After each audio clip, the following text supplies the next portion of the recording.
Amakalar, sizlar rahmatli adamni eng yaqin do'st edinglar. Shunga oyim so'rayotdilar. Adammi 7, 20, 40larni nima qilaylik? Ha, adang rahmatli juda qo'li ochiq, saxiy odam edi.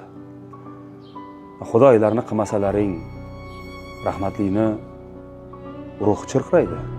20 va 40ga bir 30 kilo odam osh damlasang ham, lekin 7siga 50 kilo osh damlamasang uyat bo'ladi. 2 oy har payshanba is chiqarib turish kerak. Endi 4-5 kilo guruch damlaysan, biz sinfdoshlar kelamiz, rahmatlining ruhini shod qilib ketamiz. Menga qara. Sen shustri bo'l. Kecha ham janozada yo'g'uchga pul olib chiqmading vaqtida. O'zim berib yubordim. Asatullo amakisi, siz ham bir nima deng? Abdurahmon o'g'lim, sen kirib ishlaringni qilaver. Mana senga 20, mana senga 40. Gapirasanmi?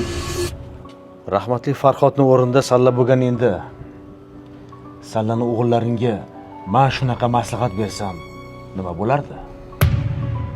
Yetimni ehsonni yeyish g'alati emasmi?